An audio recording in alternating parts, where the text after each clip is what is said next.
Kecemasan dalam urusan dunia itu menggelapkan hati, kecuali jika kita menghadapi kecemasan dalam urusan akhirat itu malah cahaya buat kita. Jadi kalau menghadapi urusan akhirat, ya kan, itu menjadi cahaya bagi kita. Nah, ketika aku berbuat baik, maka yang baik akan datang kepadaku. Ini mengulang saja, tadi sudah disampaikan. Jadi mudah-mudahan kita senantiasa berbuat baik kepada keluarga, kepada tetangga, gitu kan. Jangan sampai tetangga dilewat tersakiti, jangan sampai tetangga terganggu di dunia malah tapi tuntutan di akhirat. Selama saya hidup dengan dia, saya merasa terganggu, tidur tidak bisa, gitu kan. Misalnya, kemudian karena apa? Rek parkir mobil hese. Itu hati-hati. Itu makanya nanti di lebaran ini, momen lebaran ini, you pererat tali persaudaraan. Betul? Silaturahmi, jangan ada dusta di antara kita, jangan ada yang tersakiti, terlebih tetangga dekat kita akan menuntut. Makanya Bang punten, jika ada saya pakaian masuk ke ranah Abang, saya jemur, tolong diikhlaskan. Ya, atau ada sampah terbang ke atap Abang karena berdampingan dengan saya, mohon diikhlaskan. Dari sekarang saya bilang, karena takut nanti Abang enak aja loh di surga, misalnya di akhirat lagi, saya nggak ridho Pak Deddy buang sampah ke sini, hati-hati, gitu kan. Demikian juga kalau Abang masak rendang, tong sengit nah hunkul, kirim ke Pak Dokter yang paling dekat, gitu. Benar Pak Dokter ya? Pak Dokter juga sama. Ketika ada sesuatu berbagi, indah itu, insya Allah. Nah, ini, oke lanjut. Nah, jadi kuncinya ini ya. Jika aku berbuat baik, maka yang baik akan datang kepadaku. Ini perkataan bukan kata saya. Jadi ini renungan bagi kita. Lanjut. Nah ini. Alladzina amanu wa tatma'innu qulubuhum bi dzikrillah. Ala bi dzikrillah tatma'innul qulub. Yaitu orang-orang yang beriman dan hati mereka menjadi tentram dengan mengingat Allah. Ingatlah bahwa hanya dengan mengingat Allah hati kita akan tenang. Ala bi dzikrillah tatma'innul qulub. Yaitu tadi, dengan tetangga harus saling mengingatkan, zikir kepada Allah. Jangan sampai nanti kita berbagi, tetangga dekat tidak kebagian. Punten. Ya, ini mengingatkan saya diri sendiri, mengingatkan Abang, mengingatkan Pak Haji Wawan, wa tawassaw bil haqqi wa tawassaw bis sabr. Mengingatkan Pak Haji Luki, punten. Kemarin itu terus terang saya malu ketika menggalang dana itu, Pak, malu. Tapi ini bukan untuk pribadi, untuk kemaslahatan umat. Manfaatnya apa? Memberi makan orang yang berpuasa, luar biasa pahalanya, tidak mengurangi yang sedekah tadi. Dan ketika ada saldo kita bagikan untuk kepentingan umat, anak yatim, rek teu berkah di mana. Mudah-mudahan Pak Haji Wawan ke depan ya itu harus dibudayakan. Ide dari siapa? Siapapun idenya, ketika itu tugas mulia harus kita dukung. Siapapun. Gitu kan. Alhamdulillah ini adalah berkat kerja kompak, kerja bareng kita, dan mudah-mudahan nanti ke depan lebih solid lagi, insya Allah. Lanjut. Nah ini sepintas saja, ada gambar lah, gambar, kita merenung sejenak. Dari gambar ini yang sebelah kiri, nah, itu lebih fokus pada sisi baik dari hal apapun. Dia selalu berprasangka baik dari hal apapun, ya kan? Tapi yang orang sebelah sini selalu ngeluh.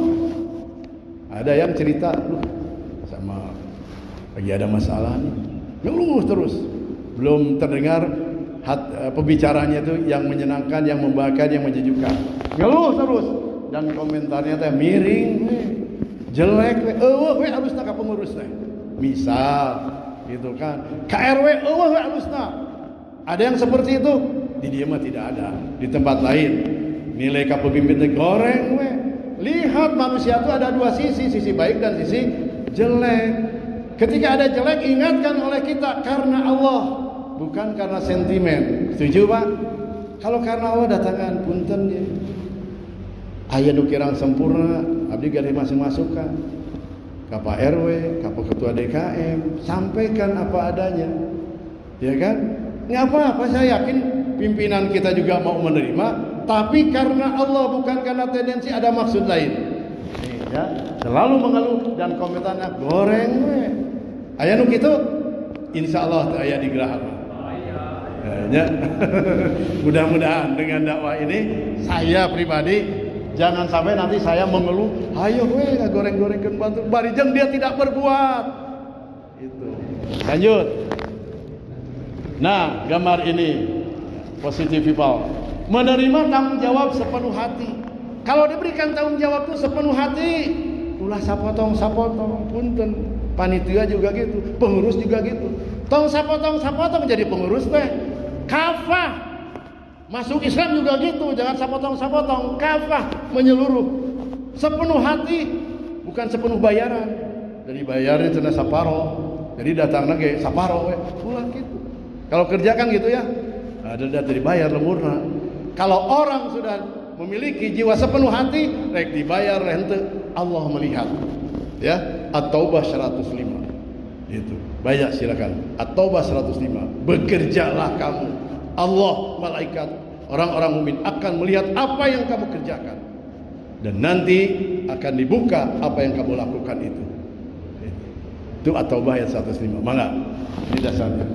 Yang berikutnya, ini gambar ke sebelah kanan, melimpahkan tanggung jawab ke pihak lain. Gawe mah gawe, nggak dilimpahkan ke pihak lain, ke pengurus lain misalnya, atau KRT, KRW, di luhur, kalurah. Padahal itu tanggung jawab dia sesuai job description. Tapi banyak dia tidak sepenuh hati melimpahkan kerjanya kepada orang lain karena bawahan kerjakeun we gitu kan. Hati-hati. Berikutnya, bisa melihat potensi seseorang. Kita kan bisa melihat potensi seseorang. Ini punya potensi baik. Itu harus sportif untuk memajukan suatu organisasi, harus sportif. Ini masukannya bagus. Rangkul, jangan dipukul. Dan jangan sentimen karena dia punya argumen. Gitu kan? Jadi jangan sentimen karena dia punya argumen. Jadi dirangkul, bukan dipukul. Dan diajak, jangan diejek. Itu kuncinya. Jadi merangkul semua pihak yang memiliki potensi. Jadi ini bisa melihat potensi seorang untuk diberdayakan. Yang sebelah kanannya selalu ngejas dan mencari kesalahan. Salah deh. Pak Haji Warma salah deh. Pak RW salah deh. Punten Pak RW ini contohnya di luar gitu kan. Pak RT salah deh. Dedi Irianto salah deh gitu kan. Karena ngejasnya negatif terus dan selalu mencari-cari kesalahan. Lihatlah kelebihannya apa. Ya, ini introspeksi diri kita juga. Apakah kita sudah berbuat maksimal atau saparo-saparo? Lanjut. Berikutnya, mengetahui melepas dan merelakan sesuatu. Hati-hati jabatan. Di sini banyak yang orang tidak ridho ketika melepas jabatan, ada penggantian sementara pejabat. Belum tentu sepenuhnya pejabat yang diganti itu adalah lapang dada. Betul? Banyak yang tidak suka. Masjid Agung ketika dia menjabat, misal dia aktif datang kuliah subuh, kemudian tarawehan bersama. Begitu tidak pejabat, tarawehannya hilang, subuhnya hilang, silaturahmi hilang. Jangan seperti itu. Karena di masjid itu adalah tempat untuk selamanya kita mengabdi kepada Allah Subhanahu wa taala, bukan masa jabatan. Makanya alangkah indah ketika ganti bupati, bupati lama dan bupati baru hadir sama-sama. RW lama dan RW baru hadir sama-sama. Gitu kan? Indah. Gitu kan? Indah tidak? Indah Pak bersama itu. Kebersamaan itu adalah membawa indah dalam kehidupan. Ini ya. Yang satu ini mengetahui melepas merelakan sesuatu itu hese. Ya. Rek lapang dada teh hese. Rek legowo teh hese. Dikritik hese. Saya ini ya. Dikritik teh hese enggak apa-apa. Jadi diingatkan karena Allah. Yang berikutnya, susah move on dan nggak bisa menerima keadaan. Hese, we ngisi bejaan oke, menerima keadaan. Aya nu kitu? Diri saya pribadi. Jadi ini kesempatan untuk saling mengingatkan, mengoreksi di mana? Di forum, tidak mengutak-atik membicarakan di luar. Kalau di luar menggunjing. Tetapi kalau mengingatkan karena ada dasarnya, itu bagian daripada tabligh, bagian daripada dakwah, itu kewajiban kita semua. Lanjut. Wah, selesai itu. Jadi ini mengingatkan di Al-Quran karena berpacu dengan waktu.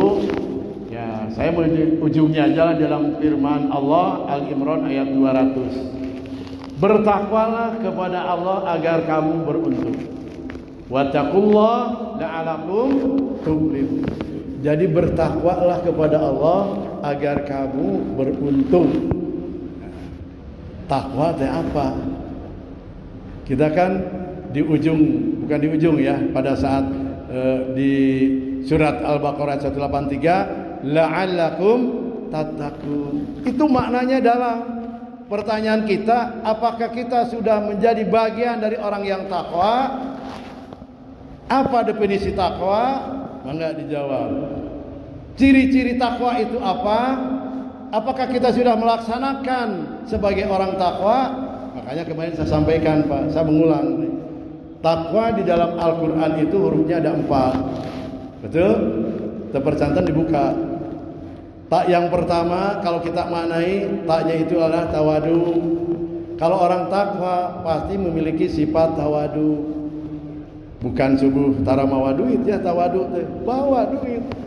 Ya kan? Sedekah subuh. Tawadu bagaimana dia rendah hati, berbicara sejuk, senyum, sapa, salam, lengkap. Itu ciri orang yang takwa. Tapi ketika dia tidak dikatakan takwa, itu tadi tidak ada salam, bahasanya tidak menyejukkan, ya, salam tidak ada, ya, dan seterusnya lah ya. Gitu. Kemudian takwa, qanaah. Orang yang takwa pasti ya tadi lapang dada, menerima apa yang diberikan oleh Allah Subhanahu wa taala, disyukuri sekecil apapun. Itu orang yang takwa tuh, selalu bersyukur. Punya rumah sederhana tipe 21, alhamdulillah bersyukur. Ya kan? Orang lain mah tidak punya rumah, hidupnya ngontrak. Betul? Ada yang begitu? Kata yang ngontrak tuh, alhamdulillah saya bisa ngontrak. Orang lain mah tinggal di kolong jembatan, misal, atau nebeng di orang lain, bersyukur. Betul ya?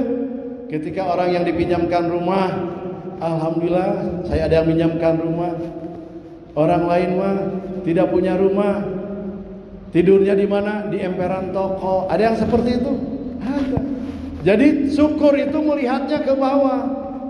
Alhamdulillah istri di rumah misalnya cantik, yang di luar lebih cantik. Nah itu syukur bukan?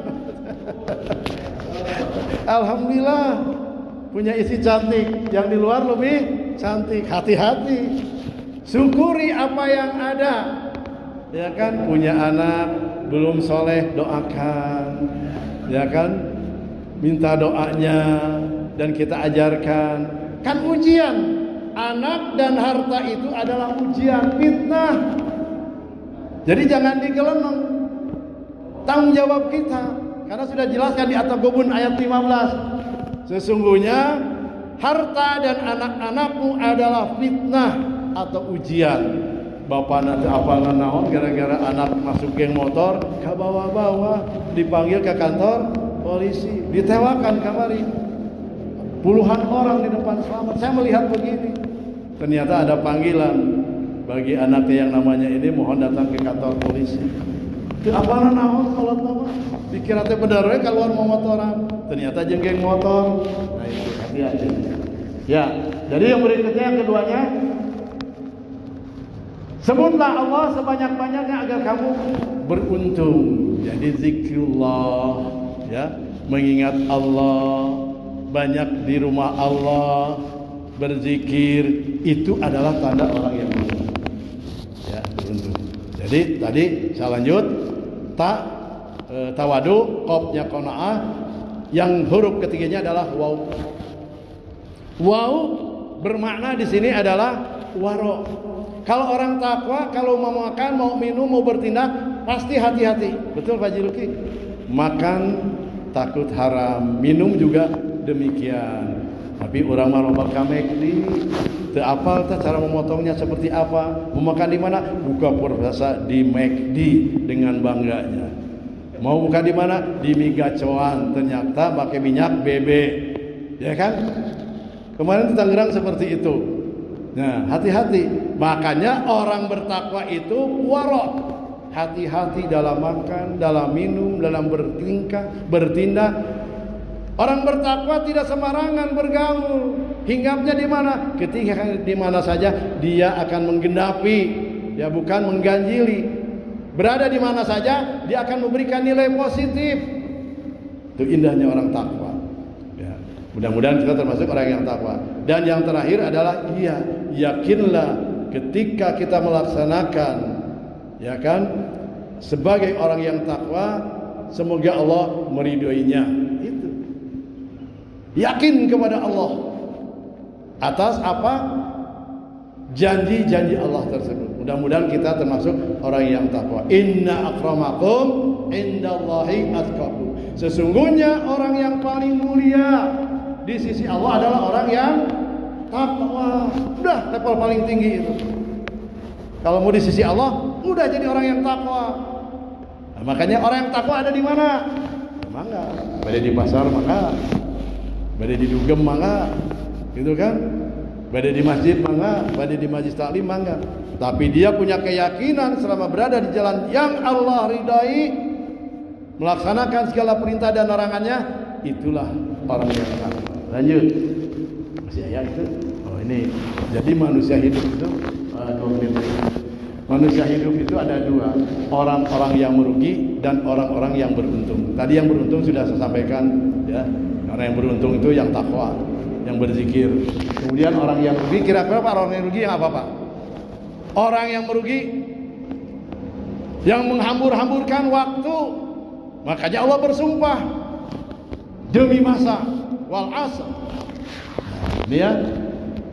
Orang-orang yang merugi sesungguhnya manusia itu benar-benar dalam kerugian.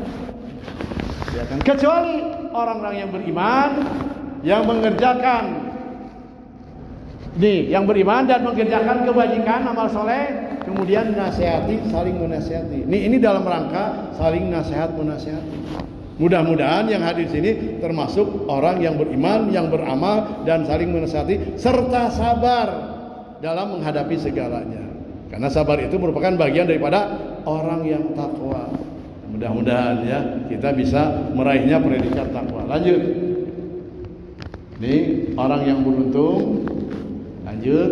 Nanti saya share materinya, barangkali bermanfaat. Ini adalah kehidupan kita. Pensiun masuk khilaf, betul Pak? Coba deh putar, bisa nggak? Nah ini pensiun. Pensiun mah gak ada kegiatan, sasapu we. Beberes, mana Pak Ketut? Pak Ketut, beberes we, kamarnya ge mantosan tuh. Solokan yang kotor dia angkut. Alhamdulillah jadi ladang amal. Dia bingung, udah pensiun mah, nyangan sapu di mana kok kelintingan? Sapu di mana? Ini bingung lagi nyari sapu tuh. Tadi tadi dia disimpan ka dia. Nanya sapu tuh. Sama dengan kita pakai kacamata. Kacamata di mana? Pensiunan gitu ya. Itu. Coba kalau kita tenang, lapang dada, ya Allah, duduk sebentar. Di mana tadi sapu ya? Tenang sambil berzikir kepada Allah. Kacamata di mana? Merenung sejenak. Ini masih belum ketemu sabar detik tuh. Gambaran.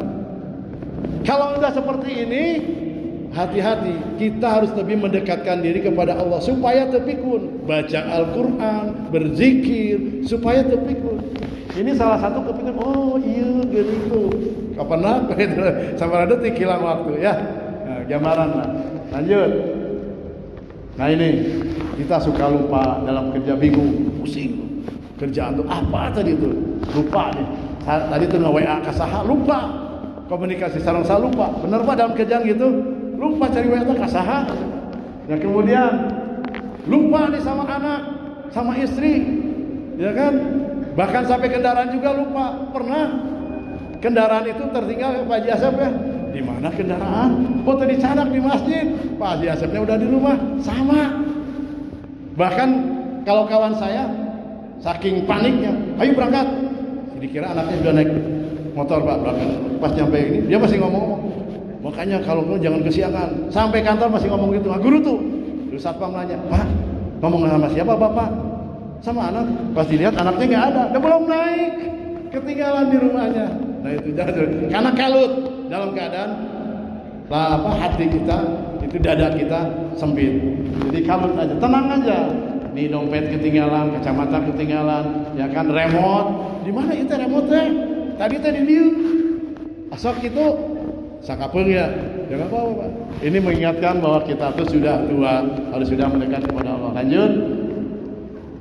Nah ini sekilas gambaran hari pas sholat, ingatnya, oh kunci itu di nagalar, oh HP itu di bawah bantal, kan gitu. Nah ketika sholat kita sesungguhnya diganggu oleh setan yang namanya kanjab. Nah ini setan ya, ingatnya kan itu kali, hati-hati. Gitu. Lanjut. Terima kasih. Demikian hadirin, mohon maaf atas segala kekurangan ini ceramah buat diri pribadi, dan mudah-mudahan jika itu manfaat bagi jamaah, itu menjadi ladang amal soleh buat kita semua, dan semoga Allah tetap memberikan kekuatan istiqomah dalam kita untuk senantiasa betah di rumah Allah ini untuk memakmurkan masjid. Demikian, mohon maaf atas segala kekurangannya. Semoga Allah memberikan ridhonya kepada kita dan bisa berkumpul lagi nanti di akhirat kelak dalam surganya Allah. Amin ya rabbal alamin. Demikian, wassalamualaikum warahmatullahi wabarakatuh.